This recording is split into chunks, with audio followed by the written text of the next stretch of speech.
Okay, so let me review what we were talking about last time and then move ahead. So, what's going on, generally speaking, is that the thing Dolan's supposed to be talking about very clear, sensible, comprehensible ideas, whereas I'm going to be talking about mysterious, weird, strange ideas. I thought it was the other way around. Yeah. Oh well. That's typical of us. So, it's just a matter of perspective, I guess. So, I think that he's talking about how Hecke operators are really just invariant atomic relations between G sets, which is an idea that really makes a lot of sense when you think about it. Whereas I'm talking about strange things like taking binomial coefficients, sticking Q's in them, and then interpreting those as sets and things like that.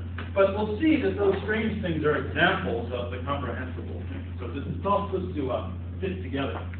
So, so the idea is where I left off is something like this. So we fix an unconed Young diagram.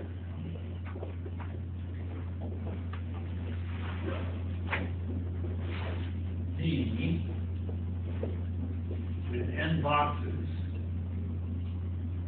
And that gives us a notion of D flag. And then we can count those D flags. So we can count the number of D flags on an n-element set.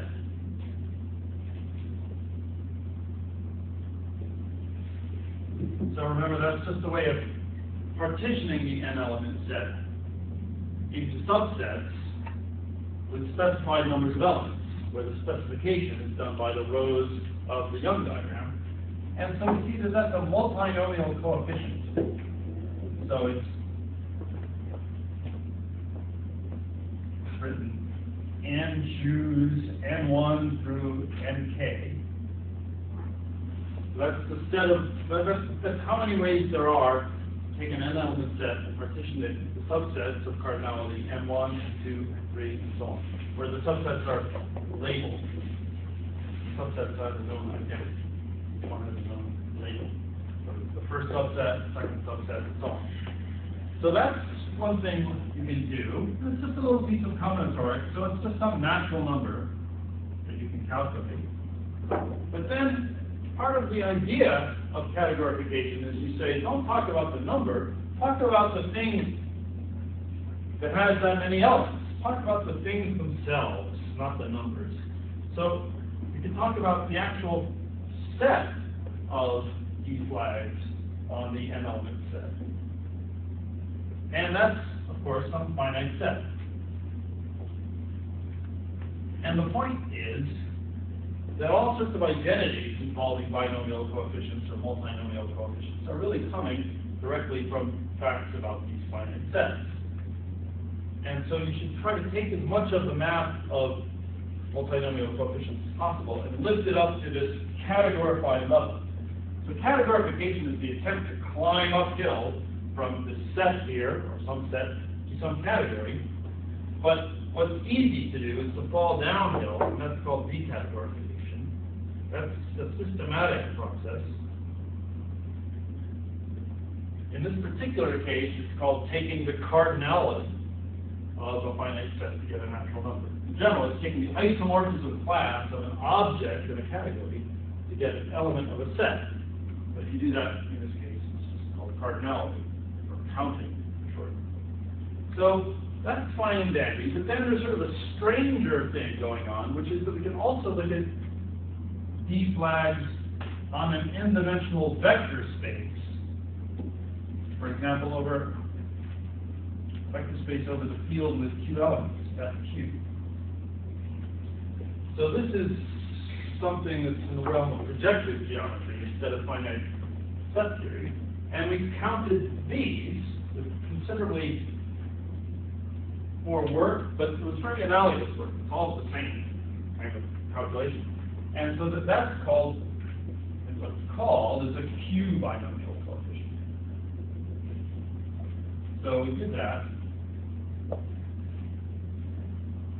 And then we observed a peculiar fact, which is that if you take the formula for the q-binomial coefficient and you just formally let q approach 1, you get back down to the ordinary binomial coefficient. So there's this process here, which you could just say is limit as q goes to 1, which is mathematically perfectly sensible thing to talk about when you have a function of q that is given by some formula that you can interpolate between integer values, interpolate between prime power values. So I mean, it's sort of magical that this number grid that only makes sense with q's a prime power. It has a nice formula that makes sense with q's any real number, and so you can make this limit. And so you're somehow getting set theory if the q equals 1 limit of projective geometry.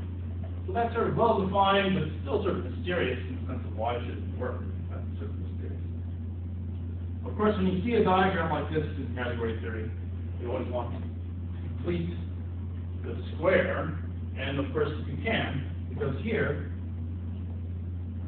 I'm opposed to doing it, here we can talk about the actual collection of d flags on f to the n. That's called a flag variety, or a flag, what we call a flag manifold, if f was R or C, but it's just an arbitrary field called flag variety, algebraic variety. You can describe it with polynomial equation if you care to that. And that's the thing that when you decategorify it, you get that. So we'd like to understand this better, and you can see there's some things that aren't drawn in this diagram.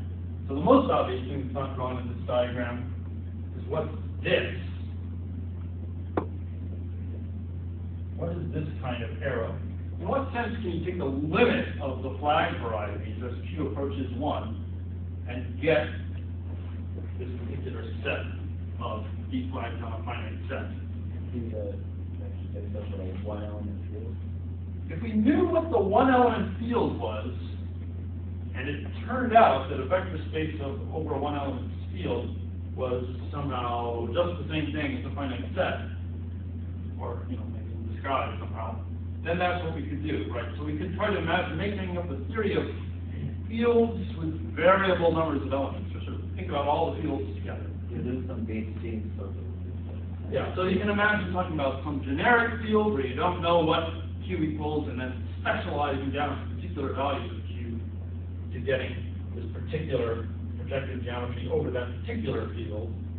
And that kind of thing is something that algebraic geometers certainly do think about, but what they don't think about quite as much is this peculiar limiting case where q approaches 1, because then they would just say, well, there really isn't a field with just one element. And so we don't know what you mean by saying that finite sets are the same as vector spaces over that. So this is some kind of mysterious limiting process that people are struggling to understand as we speak. In particular, this fellow named Bruhat has a paper on the archive generalizing algebraic geometry to a bigger context where you actually can talk about the field with one element. And I believe that in his framework, this kind of limiting process could be understood, although I don't know if he actually talks about it, but maybe he does. This is a huge paper. It's 550 pages long, so you can forgive me maybe for not having written everything in it. But I think there's something very beautiful going on there. So that's one thing that's missing to some extent. But there's something even more basic which is missing. What's missing from this diagram? Does it commute? Oh, well, that's certainly, that's a question about it. Is it better commute? Yeah, I mean, if it doesn't commute, then we must have done something wrong over here, right? So we're going to make it commute if we get it forward. But no, there's something else missing from this diagram. It's even more basic than the fact that it's missing one edge. It doesn't even make sense to ask whether it commutes. I guess that's another question that's important. That's what. We have some categories here and some sets here. It's a sort of mixed breed diagram, but there's something else that's missing too. You just look at it and see, hey, there's some things, some symbols that you should have drawn some completed, and it's missing. Of some description of the manifold down there, analogous to the multinomial. We know what these q-multinomial coefficients are. You write those out last time. That's the flag number. So maybe I didn't understand what you were saying. But you don't have a corresponding thing down there. Oh. I thought that's what you Well, I didn't have a corresponding thing down here either. No. But that doesn't actually bother me because, in fact, what I was starting to do was to start to use this notation to mean this. Right? So, in other words, just like we use n to mean the finite the finite set, not just the natural number. We could just grab this old notation and categorify it and say, okay, now that's our new notation for a set of flags. So that's not actually the main thing that I was worrying about having to be missing. No, there's something really visibly missing from this diagram. You can just look at it. There's like some parts that are over here, but the corresponding parts not over there. Yeah. It is the text that is by. Yeah, the membership. What's it in? So we know that these are in. These are natural numbers. But what are these q-binomial coefficients in? In other words, what kind of entity is a q-binomial coefficient? What set contains the q-binomial coefficients? So certainly, without giving anything away, without giving anything away, remember we calculated this thing as a ratio of q factorials involving q factorials. Q factorials were products of q integers. Q integers were certain rational functions of q. Q to the n minus 1 over q minus 1. That's a q integer. So this is clearly a rational function of q. If you think about it, not too hard. You can see that we're just starting with rational functions with integer coefficients. So I'll use this notation to mean rational functions of the formal variable q with integer coefficients. I think these round brackets mean rational functions. Yeah. So you may be more used to using the field of coefficients, but it's pretty easy to see that here you can get away with the integers. So that's one thing to say. Not the last word. But then, of course, there's also something missing over here, which is what type of entity, in general, is this flag variety? What type of entity should we expect to be able to put in here, of which this is an example, to make this diagram an elliptical question? And I'm not really completely sure. Your first guess might be algebraic varieties over F-cubed. Projective algebraic varieties over F-cubed. But it turns out that when we start doing certain kinds of calculations, we're going to take these varieties and chop them up into these little pieces. So you may remember my last words in my lecture last time were Schubert cells, where we were taking projective space and chopping it up into pieces. And that was a way of categorifying a certain calculation involving writing a number as a sum of numbers. And those pieces aren't projective algebraic varieties. So I think it's possible, I don't know, no one knows the answer, but it's possible that the answer to this might be motives. So there are things called motives, which are kind of pieces of algebraic varieties. But I could be completely wrong. Does it seem wrong? Should it be more like I don't know. But anyway, no one knows that. So I don't feel too good. But I'll tell you something which is interesting, which is this. So clearly, if you take one of these q-binomial coefficients, right? So what is that? This is what remind you a little bit. So take q factorial n over the product of the q factorials of these numbers n1 through nk that add up. Should be a K on. That should be out there. So clearly this kind of thing is a rational function of q with integer coefficients, because q factorials are products of q integers. few integers are the fractional functions, these integer coefficients. But in fact,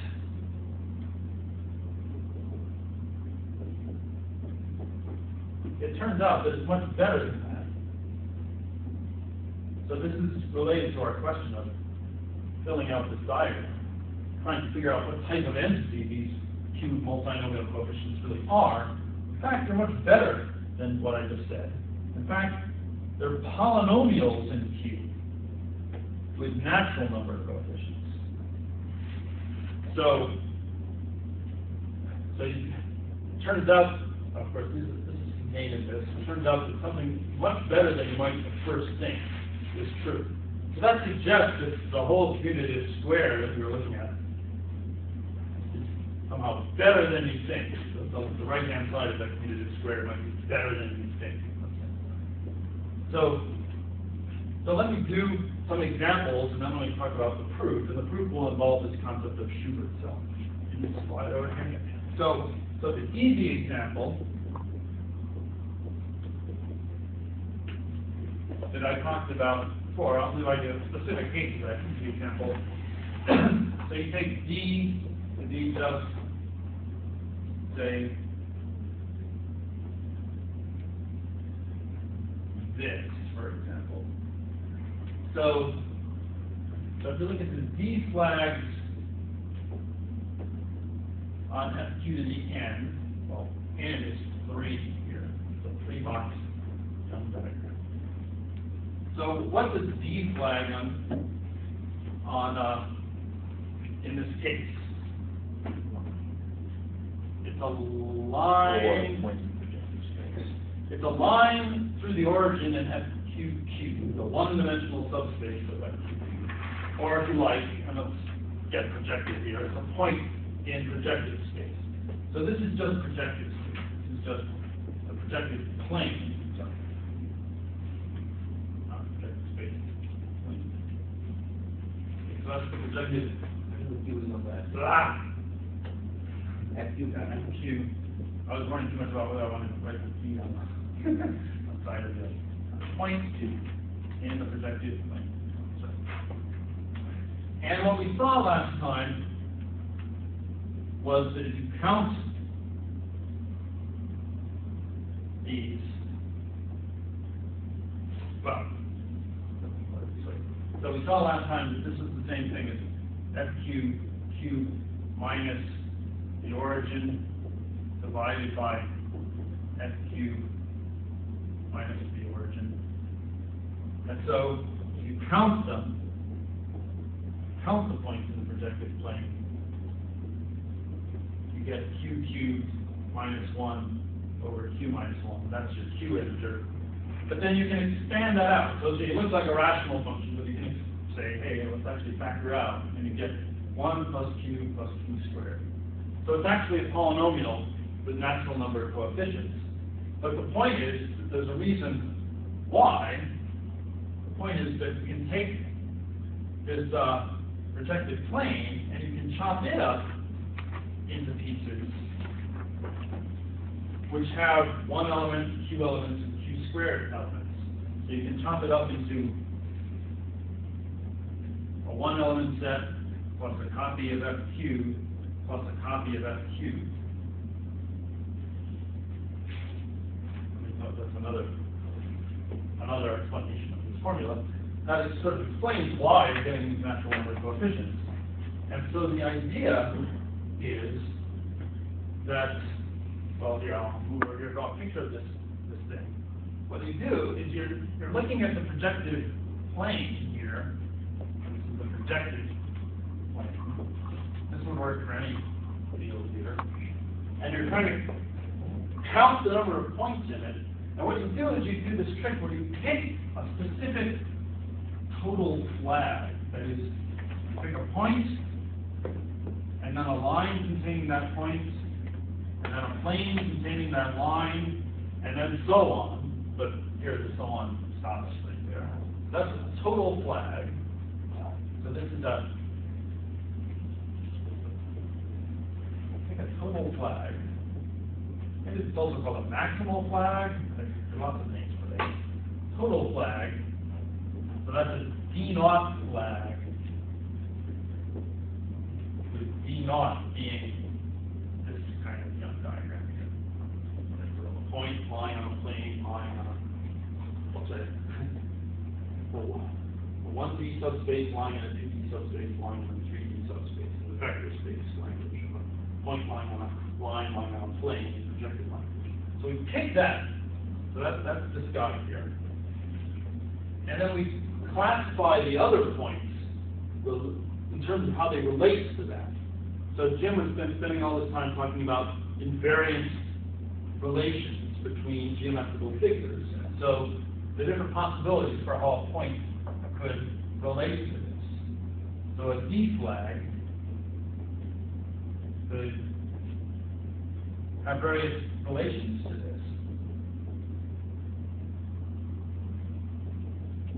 So it's sort of obvious what they are. If the point could be the point, so it could just be on there, it shouldn't go that way. So that's one kind of possibility. And there's just one way for that to happen. So we get one option. Or the point could lie on the line, but not lie on the plane. So we say it lies on the line, but no better than that. And how many options are there? Well, now it's lying on the line here, but it's not lying on the whole projective line. It's lying on the whole projective line minus a point.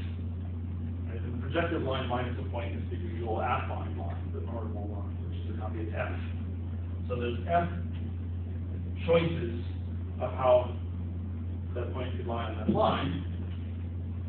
And then the last possibility is that it just be something else. So generic possibility is that it lies on the plane, but not on the line. And so now it's lying on this plane. So what's the space of ways it can do that? What's the set that we get here? And more importantly, why? What is the space of dots that look like that? Yeah. Should be F squared, because that's what we're claiming, right? So we're claiming that you can chop Fp squared to 1 plus F plus F squared. Why is it F squared? So you're taking the projective plane and removing a line, a projective line from it. Might as well be the projective line as infinity. Right, so the projective plane, just like the ordinary plane you grew up loving, with this line at infinity, the horizon. The line at infinity is not a normal line, it's a projective line. But if you remove that projective line, you're left with the ordinary plane. So if here's a line at infinity that's been inconveniently drawn right in the middle of the picture. So if I walk over to the horizon and see it standing there, wow, look, it's right there, it's this line. That's what the horizon looks like. And there's a particle. And there's the point at infinity, yeah. So it's like, you can imagine like walking to seeing the end of the rainbow and seeing the line at infinity. And so it's right there. But anyway, if we remove it, we're still left with a plain old plane. And so that's F squared. So what we did here is we took projective space and chopped it up into pieces by means of these invariant atomic relations between D0 flags, total flags, and the D flags of the sort that we're interested in, which are the points in this case. I have a quick question. Is that the same way that you identify the second element of the cell decomposition with F? Because it looks like the second element corresponds to that line, but it's really a line minus a point,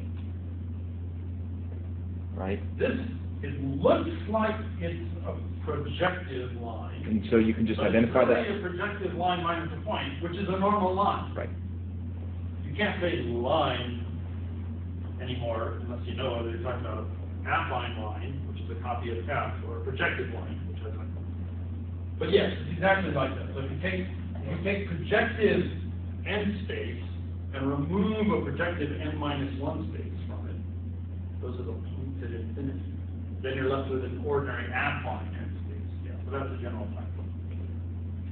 So these guys here, well, last time I called them Schubert cells, but I think maybe a better name for them is Bruhat classes, Bruhat cells. Maybe I'll call them Bruhat classes. So they are subsets of the set of D flags that are obtained by considering the possible ways that a D flag can relate to a total flag. That's what a Bruhat class is. The Schubert cells are the closures of the Bruhat class. So I guess I'll turn for it. Read this off right now.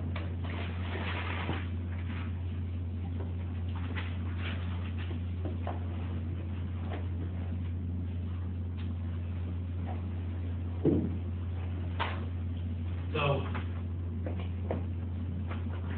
if you have any flag variety, D of Fn, it's going to be the disjoint union of Bruhat cells.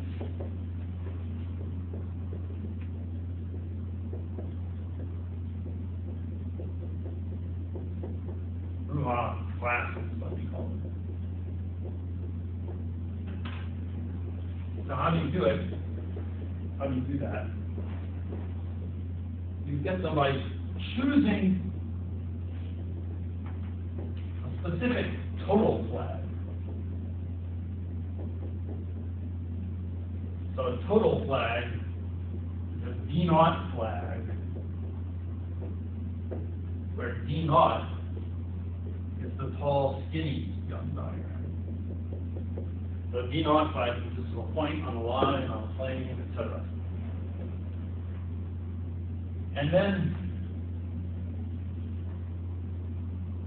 what you do, well, here's how you do it.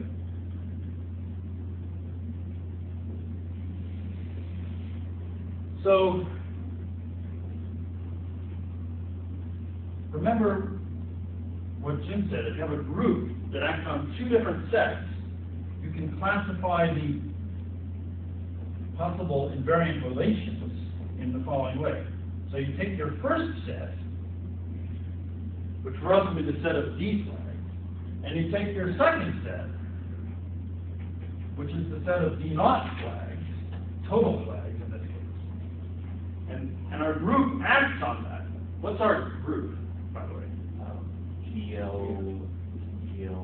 GLN, yeah, that's what acts on the n-dimensional vector space for us. So GLN acts on this, and so you can decompose it into orbits. You can write it as a disjoint union of orbits. Let's call it E sub I.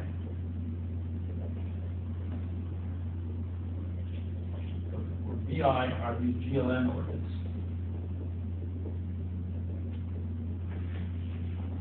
So each GLN orbit is a possible way for a flag of the sort we're being interested in to relate to a total flag that's invariant under the group action.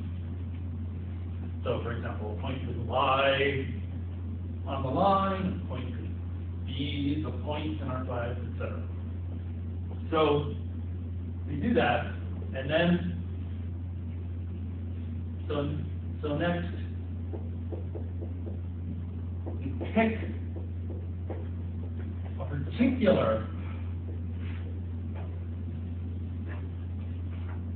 a particular total flag.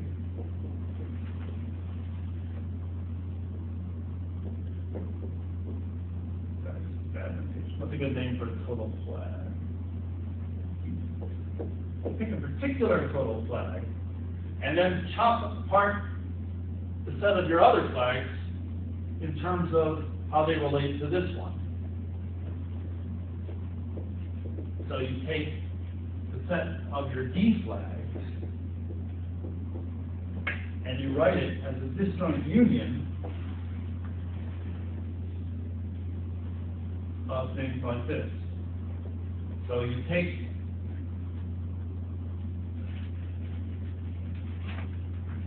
take a particular D flag, I don't know what to call it, a D flag, and then you ask, okay, how do you relate to my chosen total flag? Well, it could be in various ones of these orbits. It must be in exactly one of these orbits. So, we look at the set of those guys, set of those flags, which relate in a chosen way to our given total flag. So we take our set, chop it up using this partition of the Cartesian product and a chosen element of a chosen element of total flag. Does that make sense? So if you have a Cartesian product of sets and you have a partition, you pick an element in one of the sets, that partitions the elements in the other set. You've got this very naive, right? You've got this set of D flags, set of total flags, and it's partitioned up into different kinds of the different pieces, right? In fact, in this example, 3, right? So it's like this. My point lies on, my point is the point, my point lies on the line, my point lies on the plane. And so then if I pick randomly a particular total flag,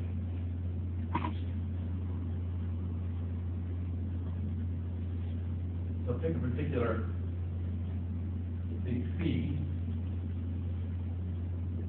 then that gives me a partition of my set of D flags.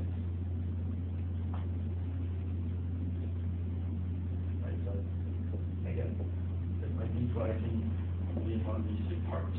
So that's what I'm saying here. Does that make sense? Just like you make them.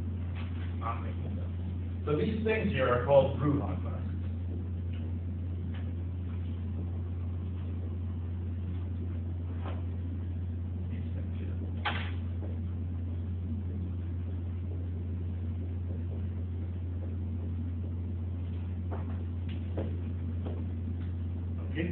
So, yeah?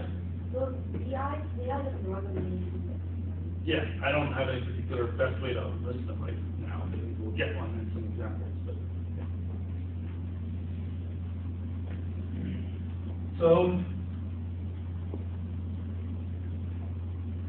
So what that means is that if you have the set of D flags, you can always chop it up into these Bruhat classes. And so the number of elements should be the sum of how many elements there are in different Bruhat classes. And that's what you use to prove this fact that the number of D flags is always going to be a polynomial in Q with natural number elements. Each term in that polynomial, or something like that, we'll see, corresponds to a particular Bruhat class. Let's do an example.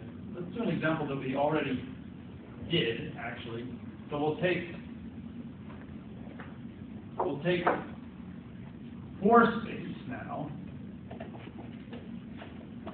And so the total flags will, of course, correspond to a Young diagram with 4 boxes in a row like that. So what will a total flag be like? What will a total flag be in this case? You just have to know what to stop saying. Actually, to stop it going. So it's probably thinking point, on a line, on a plane, in a space. In a space. And there's only one space, right? So this is, as a vector space, it's 4-dimensional, but the projective version is 3-dimensional. So this kind of thing, a D-naught flag, is a point on a line, on a plane, in the 3-dimensional space. So you don't even need to mention that last one. There's only one choice. So that's right. So that's what a D-naught flag is like. So maybe I'll just draw one for you. So I'm going to make a big wonderful column. This column chart kind of thing here. So I'll just draw that. So a point on a line, on a plane, in a 3 space. So that's what a D-naught flag is. And we'll use those D-naught flags to help us classify the D flags some other choice of P, some other four-by-10 diagram. And the most exciting four-by-10 diagram in the world is this one, because the others are all completely wrong. So what's that type of thing? What is a D flag?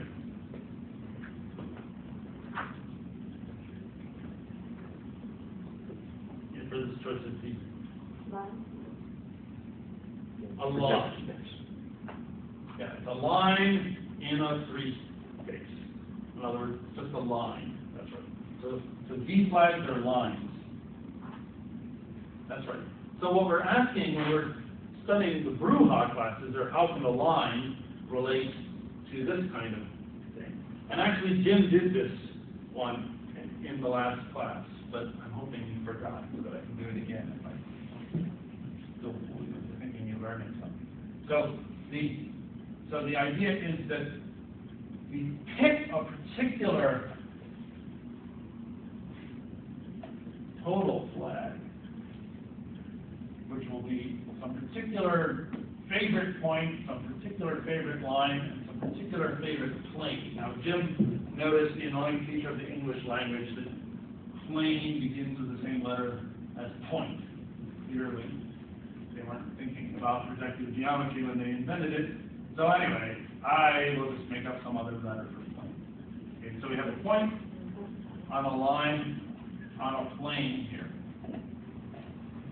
And then we're looking at the ways that some other line can relate to it. And the coziest way that it can relate to it is that it can just be the line. So that's one option there. So this is the option that says this line I've got, I'll call it L, is the chosen line. And so that's one particular Bruhat class, a set of lines that are the chosen line. How many elements? One. You shouldn't talk so quietly when you know you've got it right. You should talk quietly when you think you don't have it right. There'll be lots of chances for you to whisper. One of them. One. Okay, so there's one possibility there.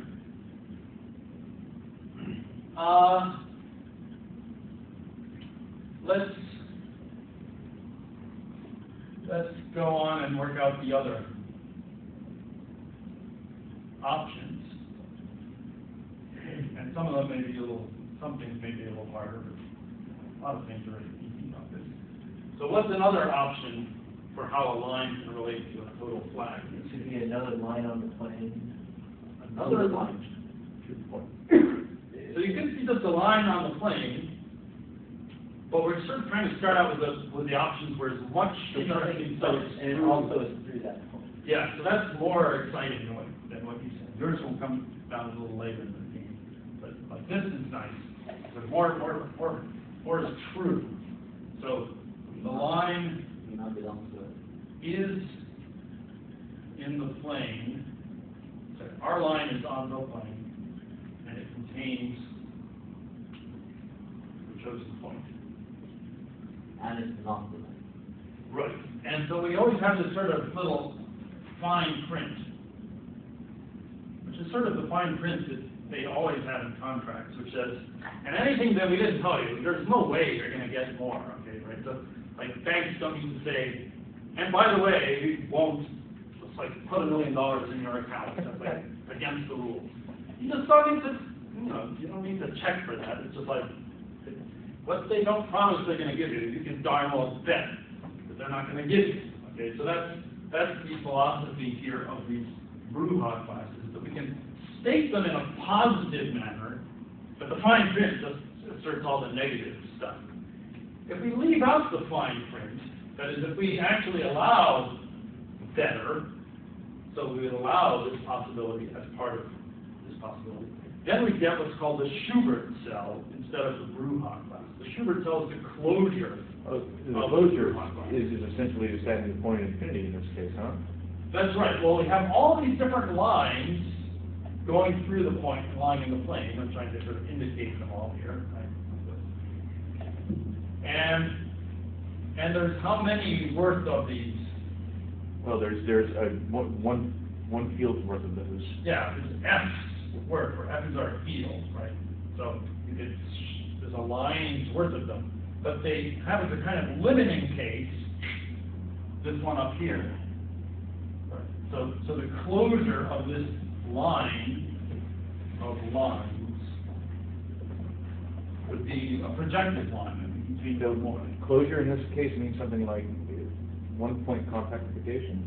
In this case, it's just a one-point compactification. In general, if you're doing with real or complex algebraic geometry, there should be some sense in which you have like a whole bunch of sub-varieties that converge to a given one. And it's actually pretty easy to make that precise in this linear case. It's pretty easy to know what it means for like a whole bunch of subspaces of a vector space to approach a given one. And that's all you need to know to handle this case. If you're not working over R or C, then the normal kind of topology doesn't quite get the job done, but I bet something called the Zariski topology does. So there's some topology that actually works that says that if you have a line worth of things, an affine line worth of things, that you should put on the point of infinity to get a projective line to take the closure of it. So we don't need to worry too much about the details of closure there, but anyway, I just want to indicate that I'm describing Bruhat classes because I'm putting in this fine print. But if you leave out the fine print, you get slightly bigger things that include all the better cases, and those are called the Schubert Cell. Okay, so we're going to run out of room here. It's all smaller. What's another possibility? It's a little worse. Not going through that point. So it's still contained in the plane, but not going through that point. So something like this. So, right, that's one possibility. It's a bit worse. So it's our line is contained in the plane, and no better. And you said or. So or what? There's sort of another case. Line, but not this. The plane. Sorry, say a whole sentence. Just hear a whole bunch of nouns. L intersects L naught. L intersects L naught. A L line. B naught first. Oh, Yeah. okay. Yeah. Our line contains the favorite point. So this was really a conjunction of two good clauses here, right? The line contains the favorite point and it's contained in the favorite plane. So we can leave out either one of those clauses and get the other clause. So we have two different options that are sort of next on our list. So this one here, the line is actually going through the point, but not lying on the plane, because we have no better possibility. Let's see, so we have to count these. Somehow I think this is slightly easier to count. So how many are there of these, or what's the set of these? I claim I'm counting them, but notice I'm categorifying them. I'm describing a set, so what do I do? Yeah, it's squared, because it's again the same sort of thing. We could imagine a plane parallel to this one, and this red line could intersect anywhere on there. So we get a whole affine planes worth. So we get an F2's worth of possibilities there. And then, so that's right, so that's that. Now how about this? So the point of intersection has a whole plane, has a whole affine lines work, and the slope at each point has a whole. Okay, that's a good way to do it. So you say, you specify a red line of this sort, and you need to say its slope and its intercept. That's just, I should have remembered that from somewhere, right? So its intercept can be anywhere on the affine line, not the projective line. So we get one F's worth of choices there, and its slope also gets F's worth of choices there. Slope can't go down to 0, but it can be infinity. so slope is we have F's worth of slopes there. So it's F times F or F squared. It does contain that red line may not Yeah, and no better. So nothing previous on the list is allowed. So it can't intersect the dot.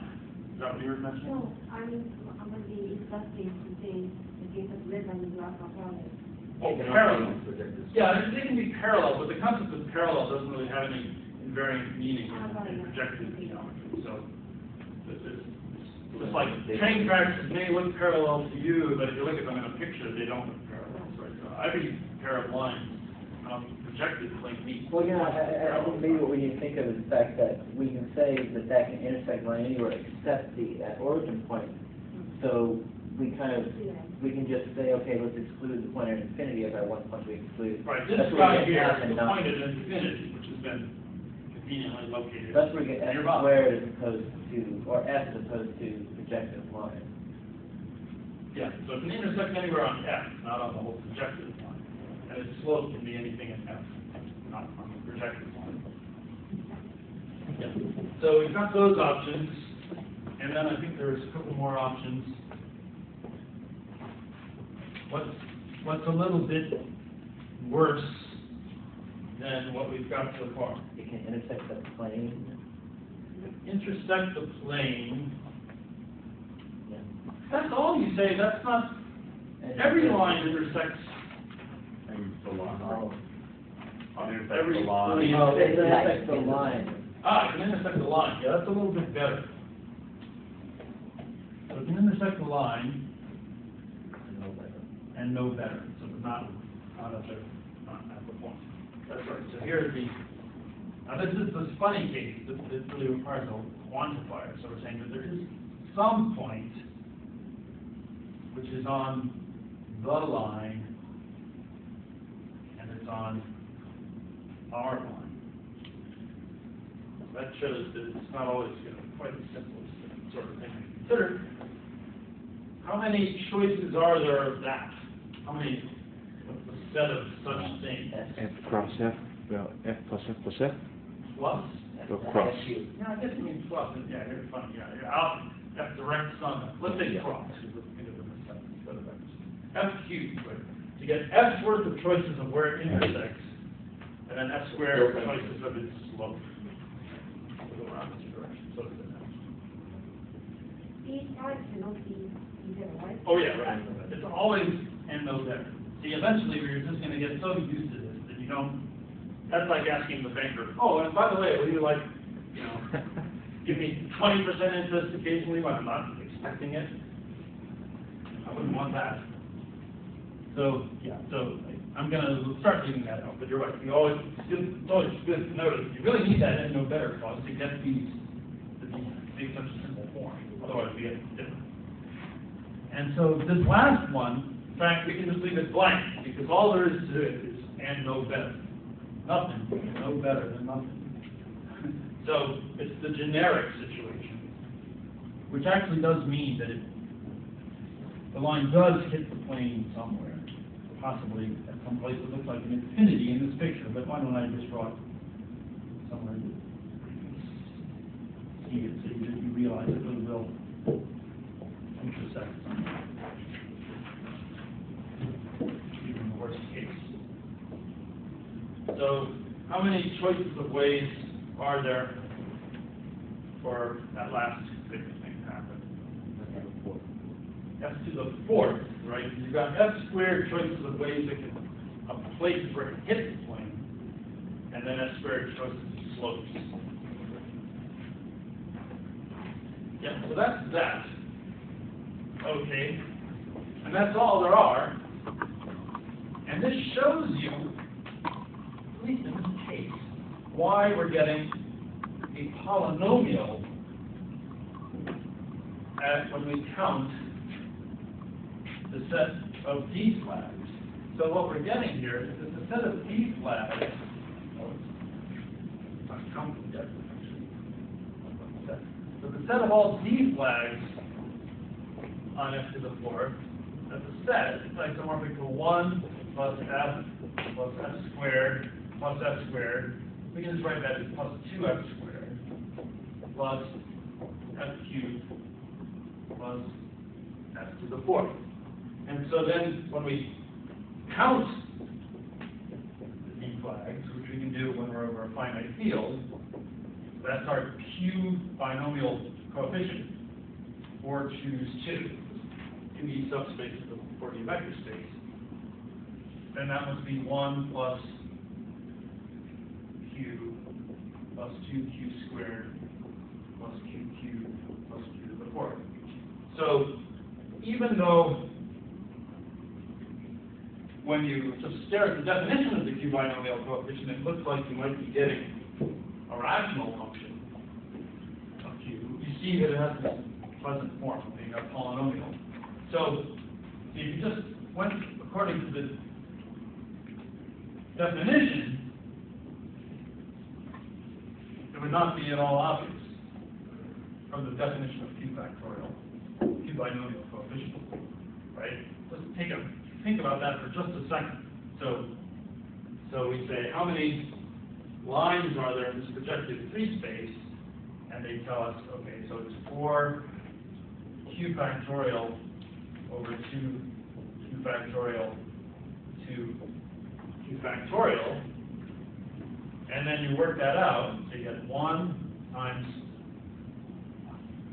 I think I'll write the polynomials in a normal way where the high power terms are first.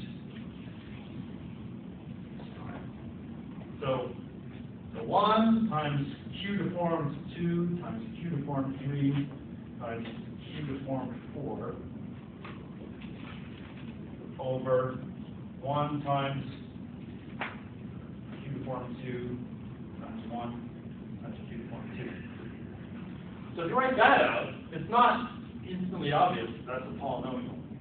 Especially it's not instantly obvious that it's a polynomial with natural number coefficients. So here, we're describing things in a kind of quotient way. If you're chopping things up into Schubert cells, like Bruhat classes, and it does in fact become obvious. Let me switch over and say a little bit about this kind of calculation. Yeah? Q squared. Did I screw up? Sorry. Q squared. Q squared.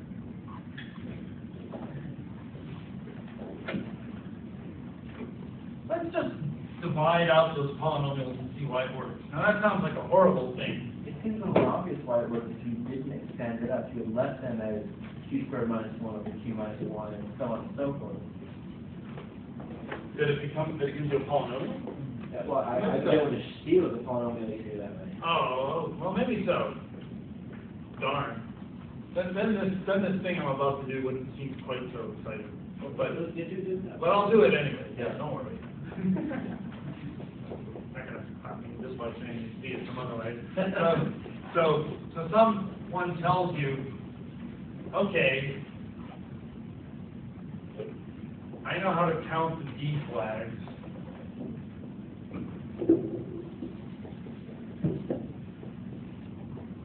And so I'll get some kind of ratio of Q integers. And then you're supposed to calculate that out and see, wow, amazingly, it's a polynomial with natural number coefficients. So it's sort of amazing that it works when you do it this way. So if you had to do this calculation, what would be a good base to use to do this calculation? A base. Base. Q. Base Oh. 2? Q. No, base Q. Right. So if you write out this number in base Q, it's just sort of nice. Right? Because what is it? 1 times 11 times 111, we call 100, your symbol 3, times 1,111 over 11 times 11. So what we're saying here is that when you actually multiply that out, you don't get any fractions or any weird stuff happening. It actually all works. And it works no matter what multinomial coefficient you've got. So it could be something much fancier than this. This is like the simplest non-boring example. So if you actually multiply this out, you see that it sort of sort of a little interesting. Well, first, that cancels, so might as well just done. Might as well just do that. So what's 111 times 1,111? Well, the fourth one is divided by 2. So you just multiply it out. I just like it. It makes me feel like I'm in prison, counting the days. So we get 1, 2, 3, 3, 2, 1. Right? So when you multiply these things out, they're always palindromes. So we get 1, 2, 3, 3, 2, 1 over 11. Well, one of those two factors already was there, this was like that. Well, they're all, yeah, sure, yeah, No, we know that. And so if you divide this thing by 11, well, okay, so you can pull off 1, and you can pull off another 1, then you can pull off 2, 1, 1. and then you pull off 1, and then you pull off 1. So if you think about it, just do that division. That's what you get. And then, of course, that is, what it really means is q to the 4th plus q cubed plus 2q squared plus q plus 1, which is the answer that we got when we did it using Bruhat. Well, anyway, when you do it this way, there's some things that are more obvious and some things that are less obvious. So what's much less obvious is why you're going to get a polynomial with natural number coefficients. But if somebody tells you that that's true, that there's something is very obvious about this polynomial. Properties of this polynomial become obvious from thinking about it this way, which wouldn't be so obvious from the Bruhat class method. Maybe they would have thought about it. So in other words, suppose I did any calculation of this sort, right? So I could be doing, like 6 q factorial over 2, any one of these multinomial coefficients will give you a calculation that vaguely resembles this.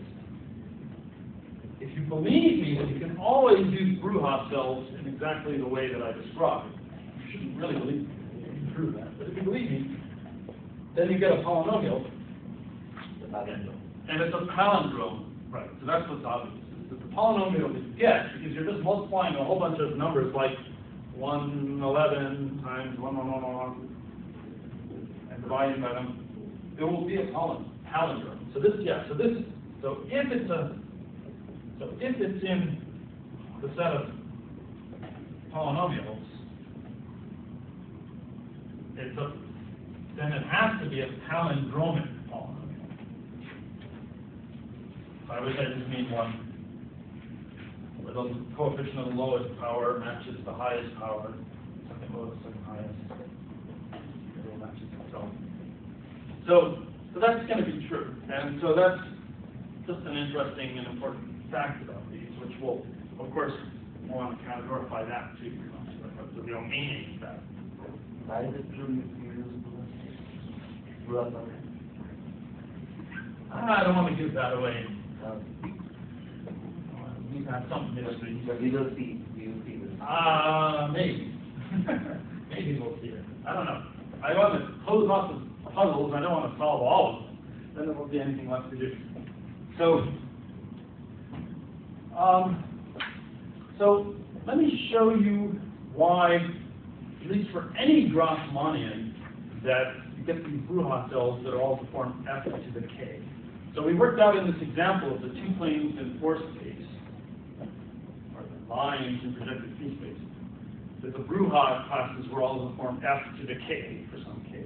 And that's not instantly obvious, just worked out. So I want to show that that's true for any Grassmannian, that is, for any set of D flags, just a set of two-row, coming from a two-row Young diagram. So in other words, a subspace of a big dimensional space. That's what a flag is. So Okay, show it for the Grassmannians and you're done. yes. So let's show that D of f to the n is in a set of natural number coefficient polynomials when D has two rows. So if we just have two rows to your Venn diagram, say first row has k, second row has n minus k. That's the kind of situation where your set of D flags is called a Grassmannian. So it's the set of k-dimensional subspaces of an n-dimensional space. So this is our notation for a Grassmannian. Like n choose k, but it's choose a k-dimensional subspace out of an n-dimensional space over the vector space. Yeah. This is called a Grassmannian.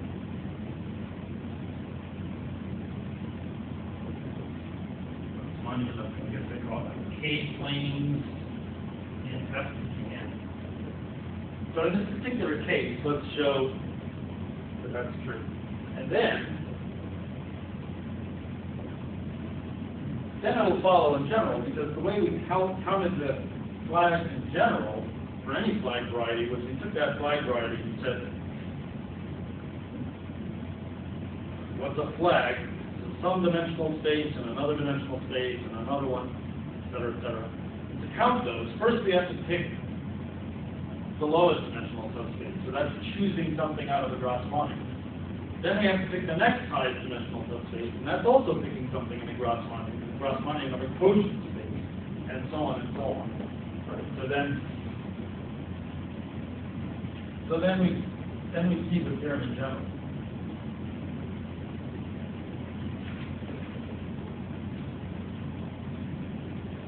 Another way to say that is that a general multinomial coefficient is a product of binomial coefficients. So we just need to think about this case, if all we want is to prove that theorem. It would be nice, in fact, to study the Bruhat cells in general, but I'm just going to study them for the Grassmannian. So let me think about an example. Hey, look, here's an example that someone wrote on the board. Oh, great, good. So I'm going to prove it in general, but I'll do some example, and it'll be, in fact, the exact same example. So, but I'll try to think of it as if it were more, so that you can see how we can prove it. So let's see. Do you folks know about row echelon form? So this is something that as far as I can tell, all mathematics, I don't know if you're laughing because you're thinking, yeah, of course I know about it. Or if you're laughing because you're like me, which is like, well, yeah, I've heard about that. But that was like this disgusting stuff that I never wanted to learn, and I knew that if I became a mathematician, that was the only way to avoid learning it. So I went into math precisely to avoid learning stupid stuff like that. Of course, I had to know about it. You have to know about it to Yeah. teach it. That's one reason. Or if you learn it, Or if you learn it, you don't have to know. Somehow I snuck around row echelon form.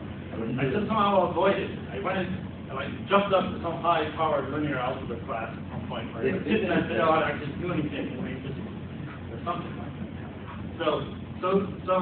But the way it is with a lot of those sort of obnoxious topics in mathematics, they're not really obnoxious if you take the right viewpoint on them, but you use them with some new viewpoint. And so it turns out this row echelon form, what it's really for, is it's for calculating Bruhat classes in Grassmannian. So what's the idea of row echelon form? Well, the idea is you have a subspace of a vector space. You have a k-dimensional subspace of an n-dimensional vector space. And you'd like to classify how it relates to the standard flag, standard point in line, etc. So a two-dimensional subspace of a four-dimensional vector space, you can pick a basis for it. So a basis for it consists of two vectors, each of which has four components. Right now, I'm being very anonymous about what these things are actually like. So So regardless of what case we're in, we have a two-dimensional space and a four-dimensional space. Pictures are drawn projectively, so you have to add one to all the dimensions here to see what I'm talking about. And you can pick a basis for that two-dimensional vector space.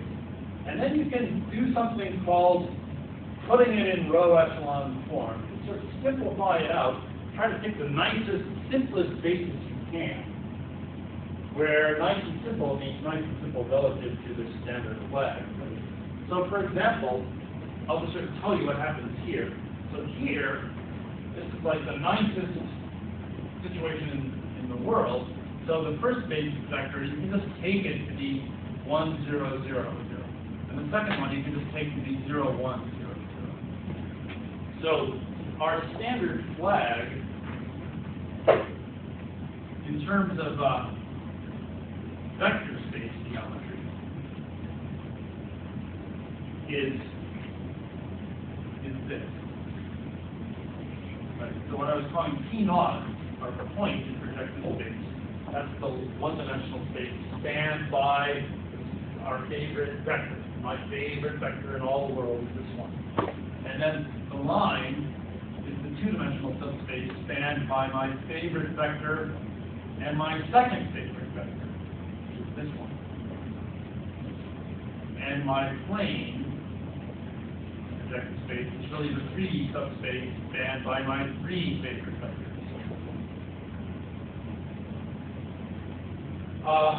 And so when my line is the line, I can take as the basis for that two-dimensional vector space these favorite vectors. And that's that. There's only that one choice. That's the sort of degenerate case because there's only one possible basis. Sorry, there's not only one possible basis. I can multiply this by any number. But if I normalize it for one, then there's just one possible. That's too degenerate to see what the heck I'm really talking about. So we have to go on to a slightly more interesting case. So here I have a two-dimensional space. It's a bit more generic. So it has some basis, but I can start fiddling around with that basis and simplify it out. And I can certainly want to use the fact that my two-dimensional subspace looks like this line in projective space. Right now I'm torturing you, right? I'm hopping back and forth between the projective picture and the linear algebra picture. So you have to constantly be adding these kind of in one. So this red thing is that base of all that is this form, and I'm going to try to pick a nice basis for it. Well, I would say pick any old basis for it. I think there's something that you know about what these stars are.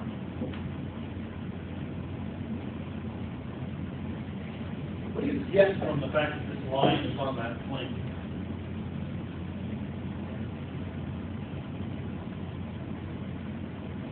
We've got a line that's on the plane. I know we have a coordinate has to be two-dimensional 0, right? subspace in this three-dimensional subspace. Okay? The last Fourth coordinate? fourth coordinates Yeah. have to be zeros. That's right. Oh. Because the plane is spanned by the vectors 1, 0, 0, 0, 0, 1, 0, 0, 0, 0, 1, 0. So everything in the plane precisely the things that have a 0 in the answer. So we know that for sure. We know that they look like that. Whatever basis vectors we take, it's of this form. But we can sort of try to improve this basis to make it even more nice. For example, what do you know about these two numbers? There's something you know about those two numbers. But they can't both be zero. They can't both be 0. If they were both 0, our line would actually be the line. It'd actually be back in this case. So they can't both be 0. So one of them has to be not 0, and I'll pick it to be that one. I'll say that one's not 0. I can do row operations. I can switch it. So that one's not 0, and I'll normalize it so it's 1. Okay? So I can assume without loss of generality that that's a 1. The other guy would be. But that means then I can take, since these are linearly independent, I can subtract any multiple of this one off of this one, and I'll still have a basis. So I can subtract a carefully chosen multiple of this one to cancel off that star. So I can ensure that that is 0. So I'm putting it into row echelon form, actually, in case you haven't learned what row echelon form. But this is the right way to learn it. But if I get gains, in other words, to try to make this basis look as nice as possible. But I claim we can make it even nicer. For example, I claim we know something about these entities now. What do we know about those two? I think we know something about those.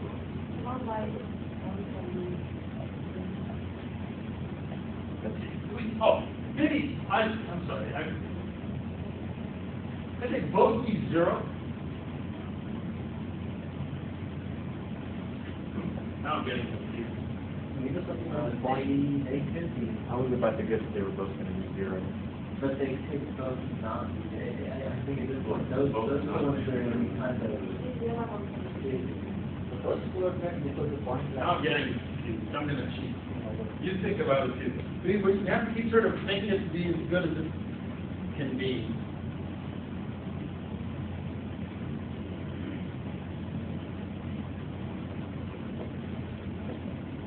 Oh, they could both be 0. They might not be 0. Both be 0. It's a little tricky. They could or they couldn't. If they're both 0, well, okay, then they're both 0. If they're not both 0, Don't we need our first row to be 1, 0, 0, 0? Because our line passes to our point 2, 0? Yeah. oh, did I just not use that back? Yeah, I didn't even use that back. Okay. So, right, okay. Sorry. So our two-dimensional subspace has non-trivial intersection with the standard two-dimensional. Sorry, with the standard one-dimensional subspace. Point. So you can take that basis vector as a basis vector. Yeah, so you can just take the vector 1, 0, 0, 0 to be one of your two bases. Okay, that's what I was missing out on in my mind. So in other words, we know, I wasn't using the fact that this red line contains that dot. If I do, then I might as well use the fact that I can use that to make this basis vector be as nice as possible. Yeah, so I'll take that. That means now that I can multiply this by some number to kill off that star, so I can get rid of that. That's as nice as it gets. So how many, so the set of all matrices of this form corresponds to the set of two-dimensional subspaces that I'm trying to describe. And there's just F's worth of them because this can be any number. So that's how it works. Okay. That's the idea. Okay. Now I think for some reason for a while I was doing this case because I was not for a while using the fact that this red line contains that dot. Then someone did you approve it? Well, mine didn't. Someone might have actually take advantage of that. So I had said, okay, my red line is in the plane, so these are zeros.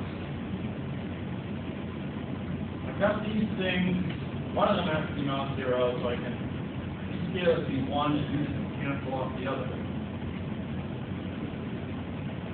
And at that point, I had been sort of stuck playing the game, and I'd only gotten down to here. Let's see how far we can get playing this game. We can go further than that. We know we can go further than that because we know there better is the S squared choices, right? This would be like F to the 4th choices. So there's got to be something else we can do.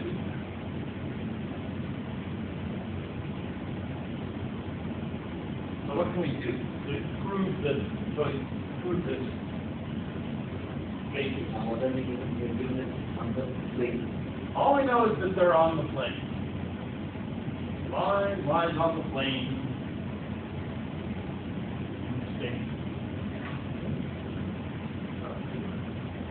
So, We know we can't choose, we now can't choose 0, 1 as our first vector.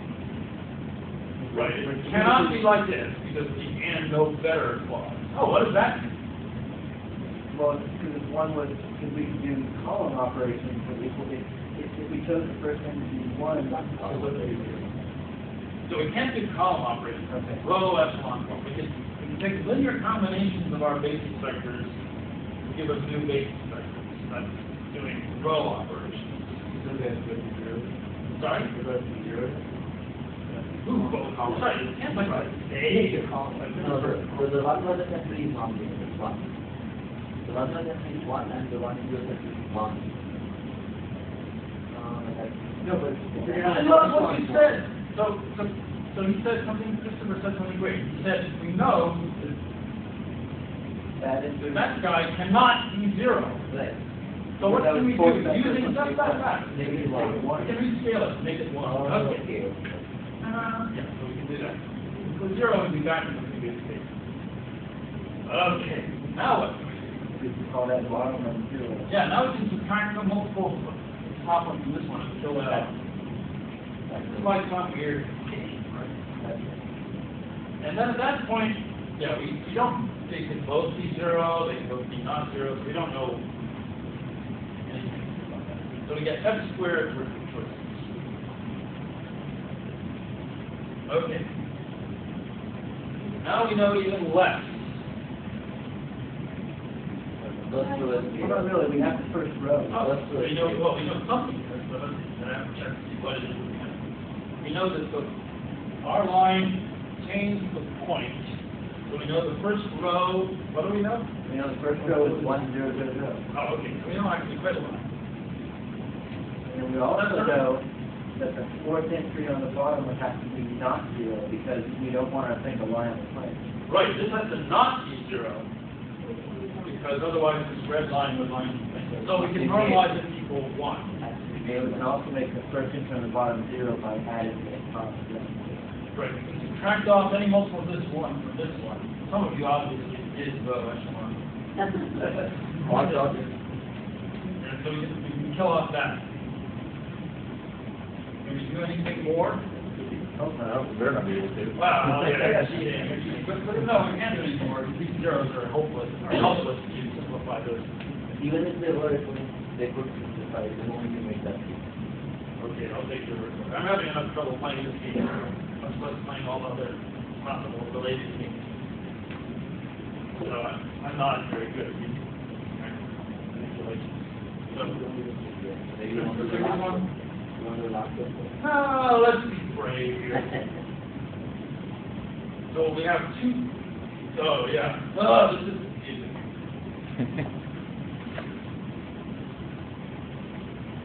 We could say. Yeah. So this is. You don't know the last one? Well, We maybe can one. say it's the last. I don't know. Well, we Can can you say do the last one? we can say the last. We can say the last entries of both rows can't be both 0. Wait, are you talking about this one or this one? The one first. The last two entries can't Both be 0, so we can choose one of them one. and therefore Other one, be zero. zero, be zero. We can certainly get down that far. I'm not claiming this is the answer, but we can certainly get down that far. And we can get down that far here too. Just by the fact that our red line is not, you know, this much.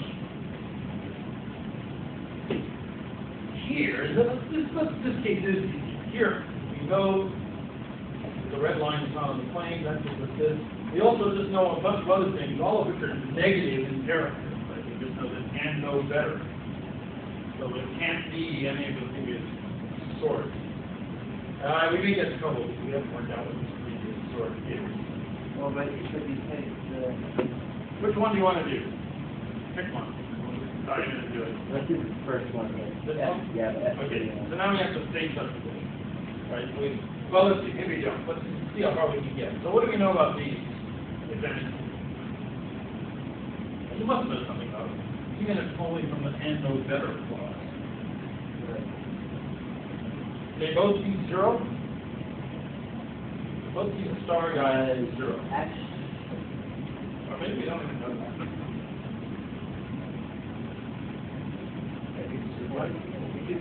Actually, if they're both 0, that's going to make them lie on our L0. So I think these answers can both be 0. So that our no. What does he pick? We need it to intersect L0. That's kind of a important thing here. Key thing is that our line, the 2D subspace spanned by this, has a non-trivial intersection with this one. Thus, so this space, the space spanned by these two, which have vectors only of the form over here, 0, 0, 0. That must intersect this space. I think that does. That does tell us something. You better have. Yeah, yeah. Come on, you did it. You just did it right then. Sorry? I'm saying there must be a non-trivial intersection between the span of this and the span of these two. Right? That's what this is saying. Which vector is in that intersection? We don't know everything, and we don't know which one it is, but we know that it has to lie in this case. That's one. And we know it has to lie in this case. So there's got to be a guy of this form that's also a linear combination of these two.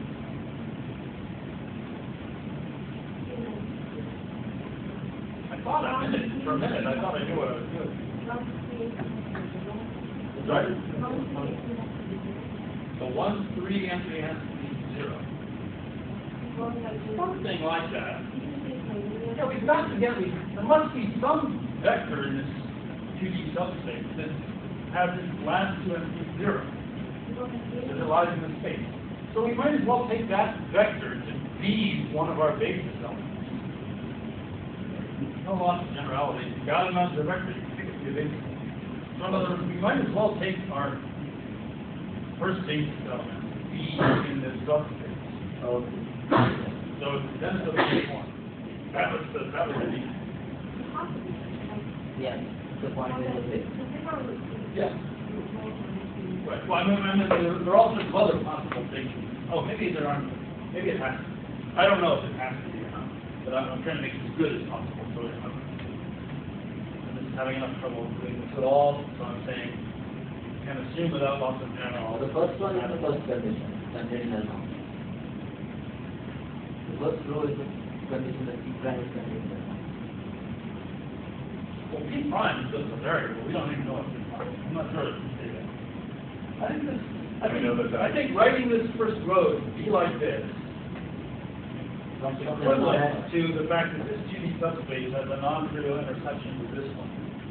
Yeah, that's the P prime conditional norm. Well, it's both. It's P prime is contained in L1 and it's contained in L1. The non-trivial intersection of these two things means that there's something in both. But we can play. But instead of arguing more, we can still, now there's like another move that we can play on this game here. Okay. Yeah, that second star on the first row. This has to be non-zero. Why does this have to be non-zero? Doesn't have that point. If it were 0, then that point. If we're 0, then we'd be back in this case. Right. Okay, so it's not 0, so what do we know? Maybe 1. So we can normalize it equal 1. Now subtract it. Then we can subtract this from this and make that 0. Row echelon form didn't seem nearly as fun when I was first not learning it. Okay, and that's, I think, all you can do, and well, we're pretty happy that that's what we're aiming for. And finally, I'm really running over time. It's terrible. It's just like some great punchline.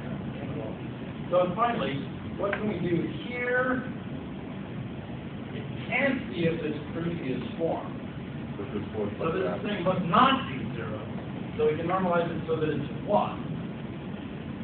So then we can subtract it off from there, sum off of that. And I think that's what we get. That's right. So that kind of thing would work in general, I think. Take your subspace, take any basis vectors for it, write them as rows of a matrix. Put that matrix in row echelon form. Look in a book what row echelon form means. You don't know. And you'll see that it will have a bunch of zeros, a bunch of ones, and a bunch of completely arbitrary entries. And so therefore, that Bruhat class will equal f to the k, where k is the number of arbitrary. So that proves that the q-binomial coefficients are polynomials with natural number entries, natural number coefficients. And then that proves it for the multinomial. So we actually did prove it. You know, even though the punchline is different.